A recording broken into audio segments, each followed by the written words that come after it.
But the sunlight hits in so many ways. Grab my shades and hit the streets, no plan. Chasing vibes like seashells in the sand. Good morning friends. Radio hums a tune I can't name. এখানে আসলাম আমি ছাদে ফুল নিতে। সকালে উঠে পূজার আধাটা ready হয়ে গেছে আমার ভাতও বসে গেছে, টিফিনেরও কিছুটা রেডি করে রেখেছি, কালকেই রেডি করে রেখেছিলাম একটু। আর এখন ফুলটা নিব, পুজোটা দেবো। তুলসী গাছে ফুল নেই বেশি।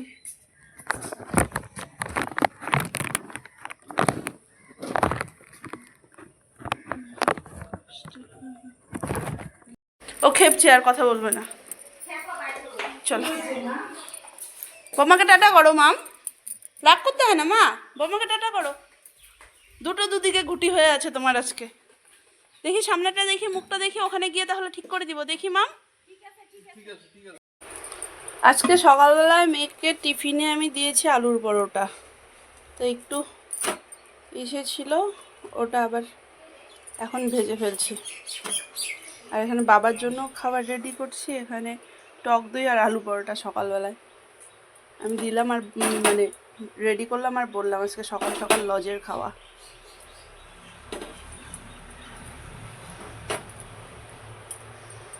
বাবা যেহেতু তেল নিষেধ, তো এখানে শাকা পরোটা হচ্ছে বাবার জন্য।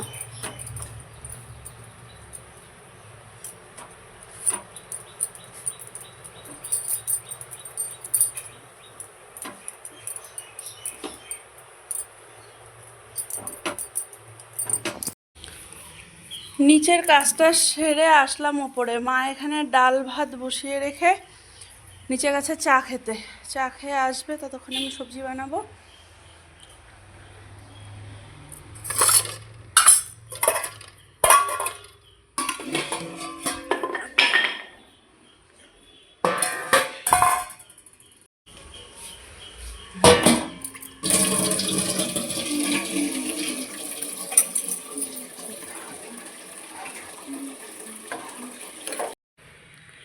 আমি এখানে চিলাকোঠার ছাদে উঠলাম না, দাঁড়াও। আর এখানে দেখো, আমি এটা নিচ থেকেই দেখেছিলাম, গাছে দেখো আমার ভোল ধরে আছে। এটাকে সবাই কে কী বলে জানি না, অনেকে ধুন্দুল বলে, অনেকে ভোল বলে, আমরা তো ভোল বলি। চাকু লাগবে মা, নাহলে নষ্ট হবে তুলতে গেলে। এ মা, টাইনে ছিঁড়তে গেলে এইখানে একই জয়েন্টে 2-3টা আছে ফুল। মা আমাকে জিজ্ঞেস করলো এই গাছটা কী গাছ, তা আমি বললাম কি এটা তো ভোল ধরে আছে, দেখবে। তো দেখাতে এলাম, দেখে অনেকটা বড়ই হয়েছে। আমি বললাম দাঁড়াও আমি ওপরে উঠি, তারপরে দেখাচ্ছি। তো উপরে উঠে দেখলাম একদম পাড়ার মতন ম্যাচিউরড হয়ে গেছে। এটা আর রেখে দিলে পরে আর খাওয়া যাবে না, এটা পরে গাছেই পচে যাবে, না তো তুলে ফেলবো।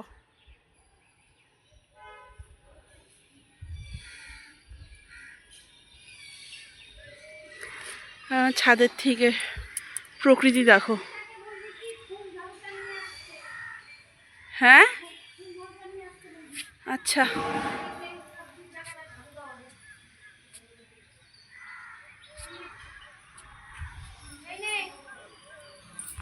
কাঁচা লঙ্কার গাছে ভর্তি কাঁচা লঙ্কা আছে। প্রচুর কাঁচা লঙ্কা হচ্ছে। নজর লেগে যাবে, নজর লেগে যাবে। না না, সুন্দর। ওপর থেকে সব কিছু কমপ্লিট করে নিচে আসলাম। এবারে এসে ঠাকুর ঘরে এখানে দুধটা জ্বালালাম, দিয়ে গেছিল দুধটা। আর এখানে হচ্ছে একটু শরবত করলাম, এত গরম না, উপরে আসার পরে মাকে একটু শরবত দিব, তারপর এটার মধ্যে দই দিয়ে একটু লাসি টাইপ বানিয়ে আমি খাবো।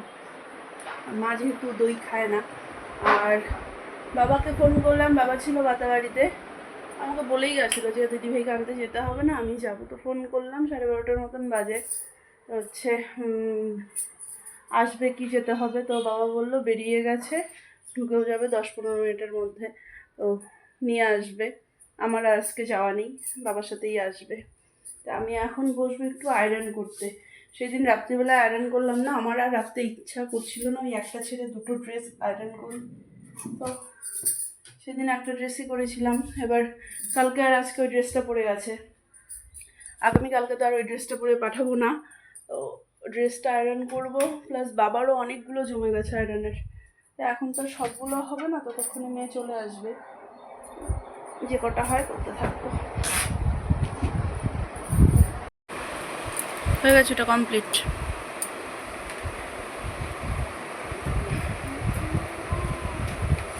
নাও নাম্বার 120 হোমওয়ার্ক।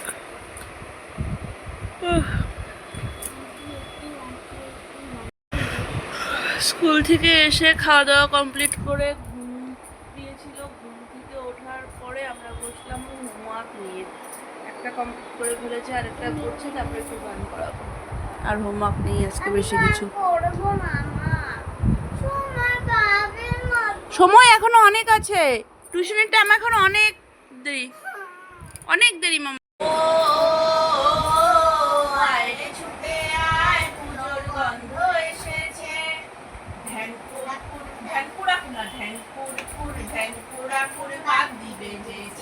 গাছে শিউলি ফুটেছে, কালো ভোমরা জুটেছে, গাছে শিউলি ফুটেছে, কালো ভোমরা জুটেছে, আজ পাল্লা দিয়ে আকাশে মেঘেরা ছুটেছে।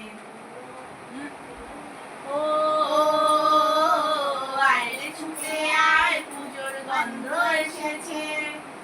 ও মা গো মা, দাও না পরিয়ে নতুন জামা ফ্রক, দাও না পরিয়ে।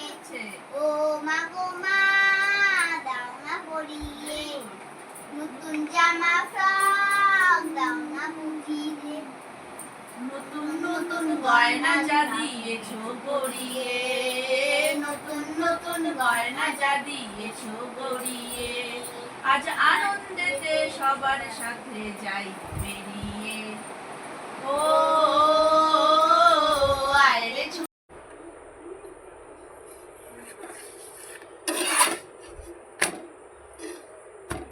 মেয়েকে পাঠানোর পর থেকে একটা সিরিয়াল দেখলাম শুধু, তারপর থেকে চলেই যাচ্ছে।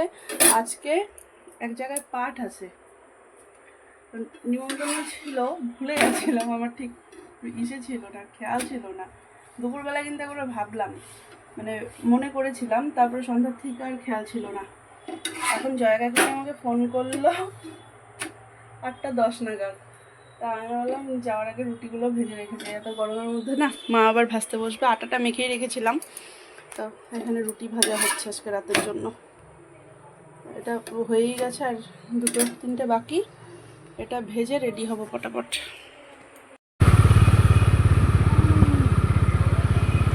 আমি পাট থেকে আসলাম, এ আমাকে আনতে গেছিলো, তো এখন বাড়ি যাচ্ছি।